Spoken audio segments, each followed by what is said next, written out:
Hey guys, hope you're having a great day today. My name is Daniel, and in today's video I'm going to be sharing with you my new dump trailer that I'm going all the way down to Texas to pick it up. I've already got the deposit put on it. I got to sign some paperwork, give the bigger check to them, and then I will be hauling it back up to Indiana. As you can probably see, what I have behind me here is not a dump trailer. It is a travel trailer. It's a 29-foot little travel trailer going to, I'm never going to say this right, Seguin, something or other, Seguin. However you say that, I don't know. I'm not smart enough to know how to say it, but I can get there. I can deliver this trailer, and then on the way back, go through Dallas, Texas, and pick up my new dump trailer. I'll go all into the details of the new dump trailer, why I'm getting it, what it is, and just kind of what has led up to this point to get my my second dump trailer, and what's kind of happened with this. So I'll go ahead and kind of start from the beginning of how this whole situation kind of came about. When I first started with my first dump trailer, which I also bought down in Texas, in Dallas, Texas, and when I bought that first one, I thought, man, it's probably going to be over a year before I actually even consider buying a second dump trailer. And I really didn't think much more than that. I thought, man, it's going to take forever. Who knows if I'll even be able to get the first one rented out. And as time has gone on, I've just kind of been watching the numbers as I've slowly, yes, I have been advertising some, and again, I'll get to that in other videos, but really just seeing the income come in, and obviously I've got to reinvest all this, right back into the business. If I'm serious about the long-term growth of this business, I can't be thinking about paying myself, getting a big head, a hot head about I'm really making this work. I've got to keep building and building this business, because one dump trailer isn't going to put food on the table. It'll be able to empty out my house one day if this is really what I want it to be. My bigger income of all my incomes that I have. One dump trailer is going to be able to load my house, when they foreclose on my house. So if I'm going to turn this into anything bigger, man, I've got to get another dump trailer. For me, this is something that I've seriously got to consider. Is this business something that I want for the long term, the long haul? Put my blood, sweat, tears into it, and just build from the ground up. These are the things that really you've got to decide what your plans are. Is this a hobby? Fantastic. Is this the main event? Is this something you're trying to build into something serious? And for me, the answer is it's something serious. I want to make this into a profitable, at least paying for my family's needs, and who knows, beyond that. But for me, I want to think bigger than I feel comfortable with. And so one trailer is not going to get it done. But my kind of goal was, well, let's wait until the end of this year, this season, this, whatever, to see how things kind of go. But as I've been thinking more and more, like, well, what happens if I do find someone who says, hey, I want to use you on a regular basis? Hey, I'm a roofer. Hey, I'm whatever, any type of contractor who's got stuff going on. What happens when that guy ties up my trailer every week or on a consistent basis? Which means then you have to kind of decide, do you still rent it out to that guy all the time and blow off new customers, or do you give him, favoritism, or give him the preference? Just because it'll be more consistent work. So really I've just felt like, man, it only takes one person, and then I'm kind of locked up. I'm immobilized. I really can't do much about it. And so for me, I've really just been thinking, man, I think I need another trailer, but what really goes into actually knowing that this is the right thing to do? Is it too soon? Am I an absolute idiot for wanting to go pick up a second trailer right now, only after a matter of a few months, seeing what the first one is able to do, seeing what my website can do, seeing what, I have next to no name recognition still. Of course, at the very beginning, nobody knows me. I don't have $1 million budget to plaster it all over town. What am I doing? And so for myself, I really have just been thinking, man, I need some way of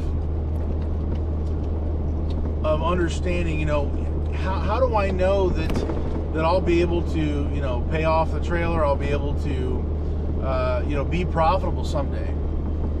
And there is no magic, genie in the bottle. There is no business that's guaranteed anything. There's very few things we're guaranteed in life. And for myself, I'm willing to take a little bit more of a risk. I'm willing to go all in and give it my absolute best and go hardcore. But at the very end of the day, I know if things blow up in my face, if things go south, if whatever, man, if it doesn't work out, I know I gave it my all. I can hang my hat on that. I want it to be because of outside sources being the reason why I failed. That it could not be said that it was you, Daniel. You weren't willing to be flexible. You were too prideful, arrogant, fill in the blank. I want it to be that I was so willing to adjust, to change, to grow, to pivot, whatever that looks like, in pricing with customers, how I advertise, how I talk to, anything, any of those things. So in all of this, when should I be buying my second trailer?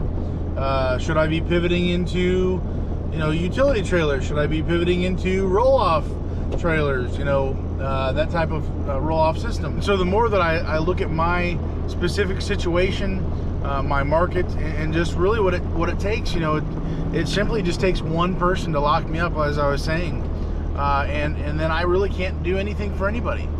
I know Jesse Mims, he's got a great video talking through being able to connect with other companies, being able to send clients, to other companies.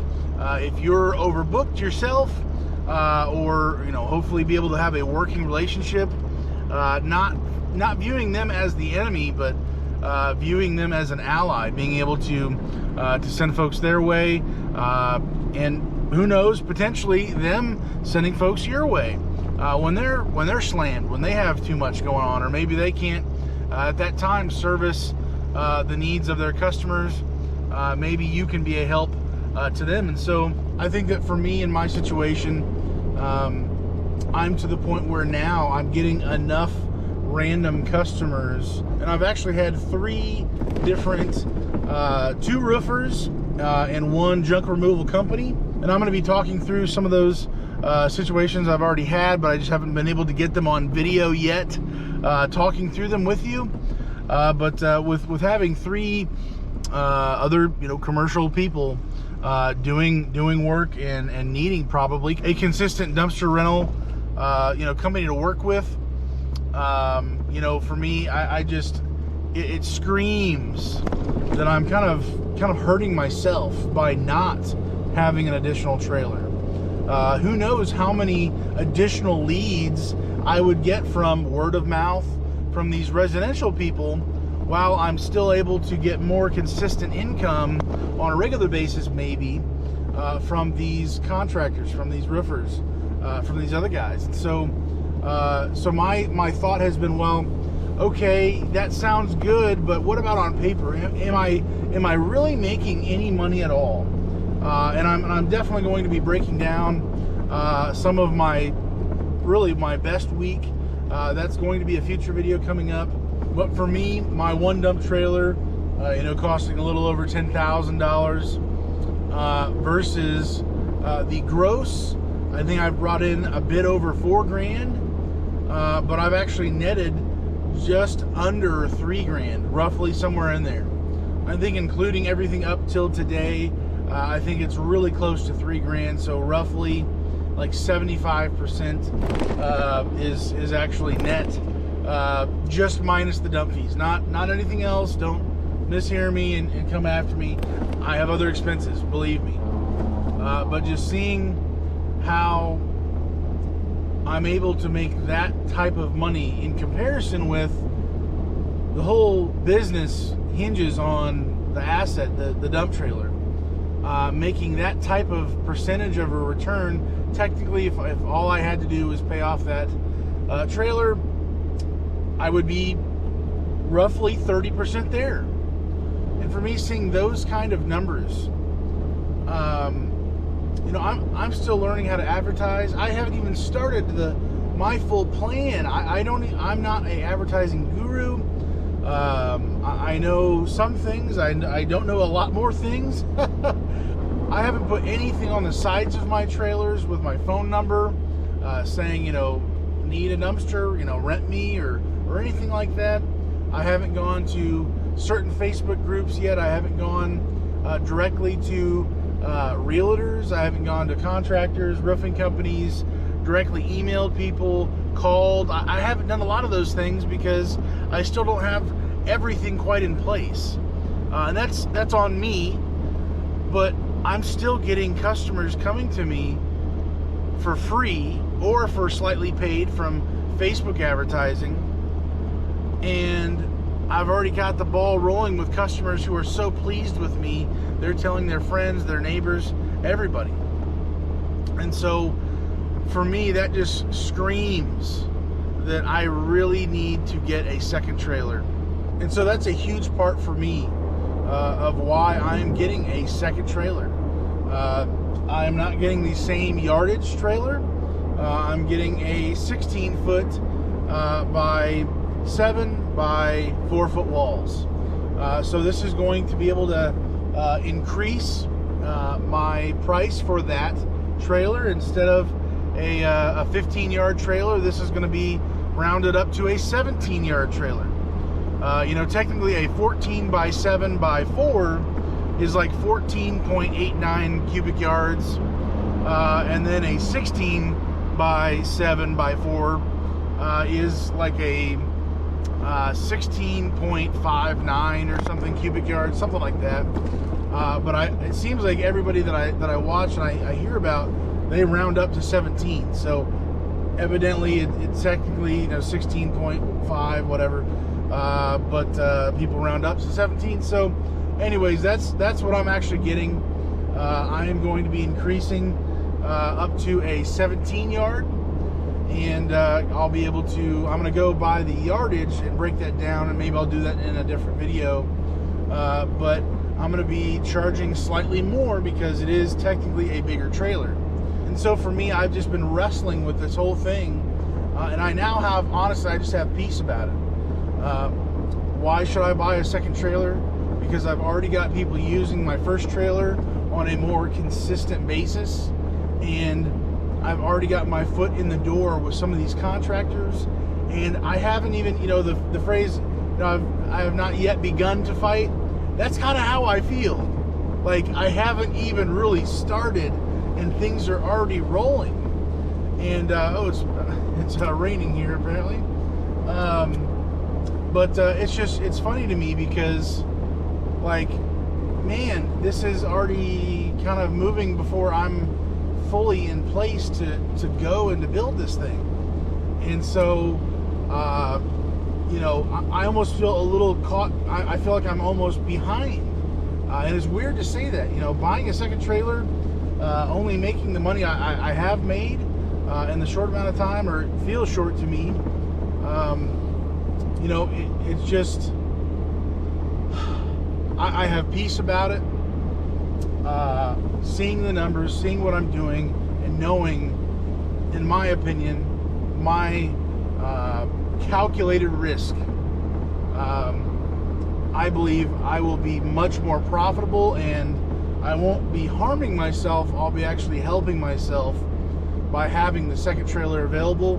When the one contractor books up my trailer, hey, I need it tomorrow. Guess what? My first trailer is already rented out. Sorry about that, but I have my bigger one, or vice versa, whatever it is. I'm able to get that person the second trailer, and it's almost like I was forced to have to buy a second trailer because the demand is there. And so overall, that's kind of been my outlook. I don't want to try to force the market to do something to respond to me. I want to have to be forced by the market to do something to make me even more successful or more profitable, however you look at that. And so I feel as if I am being forced by the market. Yes, I'm taking a bigger risk, but I am being pushed in this direction. So anyways, I'm going to continue going down the road. This is probably already long enough. I'm going to kind of divide this into maybe a 2-part or a 3-part series, getting all the way to Texas to pick up the load. So if you want to keep following along, just kind of hearing my thoughts going through this stuff, I have some other, I would say maybe even more important stuff and mentality stuff to be able to think through, and just want to be a help to you as I'm seriously, I'm in the thick of it. I'm just along for the ride here, man. So with all that being said, hopefully you have a great day today. Be looking for that next video, whether I have 2 or maybe even 3 going forward, and I'll see you in the next one. Have a great day. Stay safe, guys, and God bless.